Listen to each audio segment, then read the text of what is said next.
आपको मुंबई के नाला सोपारा का ये घर याद है? इस घर में खुदाई हो रही थी और खुदाई से एक डेड बॉडी निकली। डेड बॉडी किसकी थी?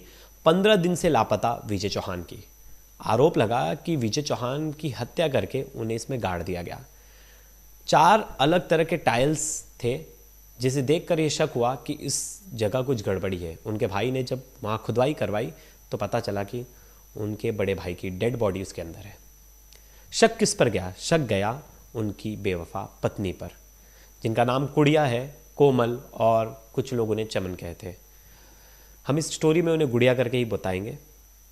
तो गुड़िया भी फरार हो गई और गुड़िया की खोजबीन जारी थी। पूरा शक उसी पर था कि हत्या उसी ने की है। लेकिन हत्या किसके लिए की? हत्या एक 20 साल के लड़के के लिए की, जो 3rd ईयर में था और बीएससी आईटी की पढ़ाई कर रहा था। वो हत्या के बाद से ही वो फरार थी, लेकिन कल उसको पुलिस ने पकड़ लिया और कोर्ट में प्रोड्यूस किया और रिमांड के लिए भेज दिया है। अब उसने रिमांड में जो हकीकत बताई है, जो सच्चाई बताई है हत्या को लेकर, वो बड़ी हैरान करने वाली है। वो जो टाइल्स लगाया था, वो टाइल्स खुद जो विजय हैं उनके बड़े भाई ने लगाया था, और उन्हें नहीं पता था कि मेरा भाई इस टाइल्स के नीचे दफन है जहाँ मैं टाइल्स का काम करने आया हूँ। तो ये स्टोरी बड़ी हैरान करने वाली है। कैसे बेवफा बीवी ने इतना चाल चला कि उसके भाई तक को नहीं पता था कि वो जो कर रहे हैं वो गलत है। तो हम इस स्टोरी को डिटेल में इस वीडियो में चर्चा करेंगे। लास्ट तक ये वीडियो जरूर देखिएगा। नमस्कार, मेरा नाम है प्रवेश पांडे और आप देख रहे हो क्राइम तक। मुंबई का नाला सोपारा इलाका। विजय चौहान यहाँ अपनी पत्नी गुड़िया के साथ रहते थे। विजय चौहान की उम्र 33 साल है, गुड़िया की उम्र 28 साल है। उनका एक 7 साल का बच्चा भी है।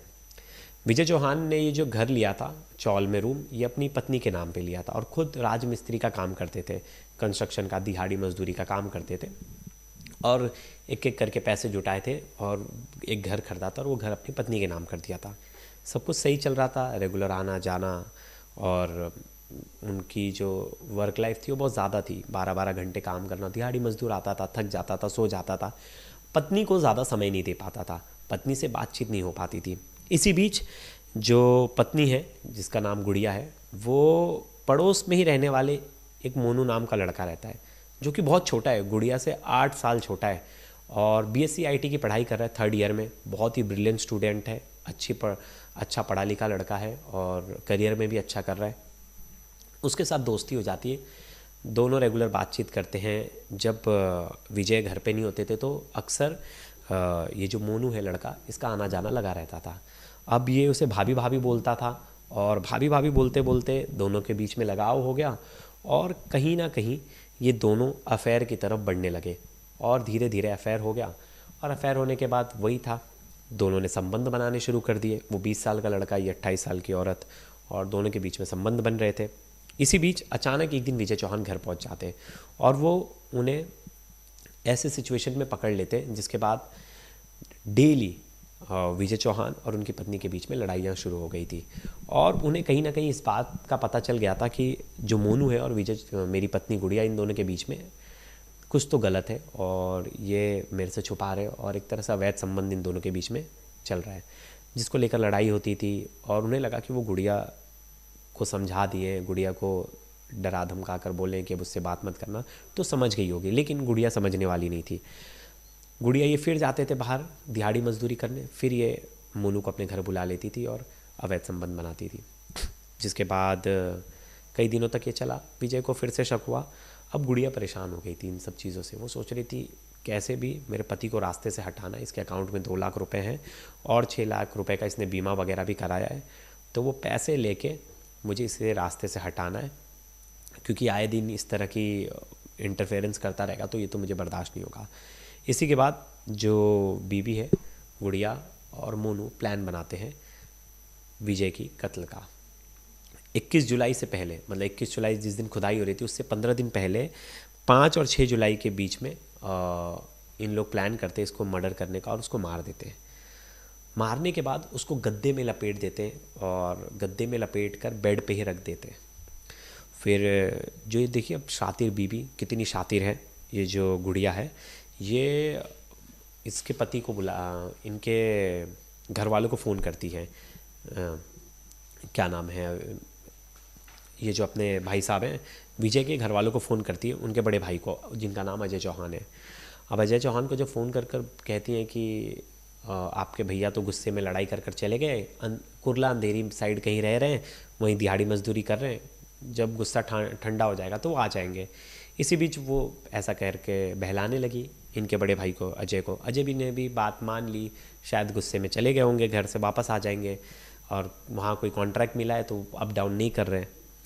फिर ये जो लड़की है इतनी शातिर होती है, कहती है कि हमारे घर में ना पाइप लीकेज का प्रॉब्लम हो गया है, तो आपको टाइल्स लगाना है, आ जाओ। तो ये बोलता है ठीक है, जो इनका बड़ा भाई अजय बोलता है मैं आ जाऊँगा, टाइल्स लगा दूंगा, क्योंकि इनका काम राजमिस्त्री का था, ये प्लस्तर वगैरह करते थे, टाइल्स लगाते थे। तो अजय जो है वो रेडी हो जाते और अजय इनके घर पहुँचते और बीच में 4 टाइल्स की जगह खाली होती, वहाँ मिट्टी भरते और टाइल्स लगा देते। लेकिन इन्हें नहीं पता होता है कि इसी जगह पे उनके भाई की हत्या करके उनकी डेड बॉडी को गाड़ दिया है। अब आपके मन में सवाल आया होगा कि गड्ढा किसने किया, तो गड्ढा इन्होंने अलग मिस्त्री को बुलाया था, उससे करवाया था, उसे 1200 रुपये दिए थे और 4 फीट गहरा गड्ढा कराया था। और अब इन्होंने सोचा पैसा क्यों वेस्ट करना, इनके भाई तो राजमिस्त्री का काम करता है, इनके भाई को बुलाना है। तो रात को डेड बॉडी उस गड्ढे में डाली, उसके ऊपर मिट्टी डाली और टाइल्स ला के रख दिया नया और बोला कि ये लगा दो। और जो कि विजय का जो भाई थे बड़े अजय भाई, उनको नहीं पता था, उन्होंने प्लस्तर वस्तर करके चले गए। अब कई दिन हो गए, नंबर स्विच ऑफ जा रहा था, कुछ उनके बारे में आता पता नहीं चल रहा था। तो फिर उनके जो छोटे भाई हैं अखिलेश विजय के, उन्होंने पुलिस में जाके शिकायत दर्ज कराई और वो विजय को ढूंढना शुरू कर दिया। अब इस बीच वो जब विजय को ढूंढ रहे थे तो उन्होंने एक चीज़ नोटिस की, भाभी का भी नंबर बंद आ रहा है। अब भाभी का नंबर बंद आ रहा है तो वो और शक गहराया। वो सीधा पहुंच गए घर पे, घर देखे तो घर पर ताला लगा है। आसपास लोगों से पूछा तो लोगों ने कहा कि 2 दिन पहले तक तो गुड़िया दिखाई दी थी अपने बच्चे के साथ, उसके बाद से गायब है। अब उसको शक आया, उसने पुलिस को फ़ोन किया और घर का दरवाज़ा तोड़ा गया और घर की तलाशी ली गई। घर की तलाशी ली गई तो उसने देखा कि घर में सिर्फ एक चीज़ ही सस्पिशियस है। उन्होंने कहा कि घर में जो 4 टाइल्स लगे हैं ना, ये अलग अलग रंग के हैं और इसकी क्या ज़रूरत पड़ गई। तो उसके बड़े भाई भी वहाँ थे, अजय ने कहा अरे पाइपलाइन की कुछ ख़राबी थी, तो पाइपलाइन की ख़राबी की वजह से मैंने ही ये टाइल्स लगाया। तो उनसे पूछा गड्ढा तुमने किया था, बोला नहीं गड्ढा तुमने नहीं किया था। तो पड़ोस वालों ने कहा यहाँ से तो कोई पाइप गई नहीं है, तो ये पाइप की कैसे ख़राबी हो जाएगी। इस पर सबको शक आता है और ये वापस से वहाँ खुदाई कराने लगते हैं। जब 1.5 फीट तक खुदाई होती है तो एक बनियान दिखती है, जिसके बाद सब हैरान हो जाते हैं और खुदाई करते हैं। तो 4 फीट खुदाई करने के बाद उसमें से एक डेड बॉडी निकलती है। तुरंत पुलिस आ जाती है मौका वारदात पर और वहाँ पुलिस पूरा एरिया कॉर्डन ऑफ कर देती, सीज करती। जब उस डेड बॉडी को बाहर निकाला जाता है पता चलता है डेड बॉडी विजय चौहान की है, जिसके बाद शक गहरा जाता है कि ये हत्या उसकी पत्नी नहीं की और पत्नी यहाँ से फ़रार हो गई। पत्नी का जब सोशल मीडिया अकाउंट खंगाला जाता है तो पता चलता है कि जो उसकी पत्नी है वो मोनू नाम के लड़के से रेगुलर टच में थी, बात करती थी और उन दोनों के बीच अफेयर था क्योंकि वो डर्टी टॉक्स करते थे अपने चैट में। अब ये सब चीज़ें थी तब तक, लेकिन पत्नी तो फ़रार हो गई, उसे पकड़ा कैसे जाए। तो पत्नी अपने साथ अपने पति का मोबाइल लेके गई थी और उसका सिम कार्ड। वो सिम कार्ड क्यों लेके गई थी, बैंक से एटीएम से पैसे निकालने के लिए ओटीपी आता था, वो ओटीपी के लिए उसने अपना मोबाइल लेके गई थी, उसका का सिम कार्ड, और अपने मोबाइल में डाल के वो बार बार ओटीपी के लिए वो स्विच ऑन करती थी। उसने पुणे में भी बैंक अकाउंट से पैसे निकालने के लिए उसने मोबाइल को स्विच ऑन किया। वैसे पुलिस को लोकेशन दी और पुलिस ने जो गुड़िया है उसे अरेस्ट कर लिया। उसके साथ उसका जो बॉयफ्रेंड था 20 साल का मोनू, उसे भी गिरफ्तार कर लिया। दोनों को गिरफ्तार करके अब पुलिस ने कस्टडी में भेज दिया है। आज उसकी पहली कस्टडी है, 7 दिन की कोर्ट ने रिमांड दी है पुलिस वालों को। अब रिमांड में बहुत सारी चीज़ें निकल कर सामने आएंगी, लेकिन 2 चीज़ तो साफ़ थी कि गुड़िया बड़ी चालाक थी। मर्डर कर दिया, गड्ढा करवा दिया, उसे दफना दिया, उसी के भाई के हेल्प से टाइल्स भी लगवा दिया और पैसे भी निकाल लिए थे उसने अकाउंट से, 2 लाख रुपए निकाल लिए थे और बाकी जो पैसे बचे थे उसे एटीएम से विड्रॉ कर रही थी। तो इतनी चालाक थी। इसके सामने मुझे लग रहा है सोनम, मुस्कान, ये सब फेल है। इस उम्र में 28 साल की उम्र है, ऐसी भी नहीं कि बहुत बड़ी उम्र है।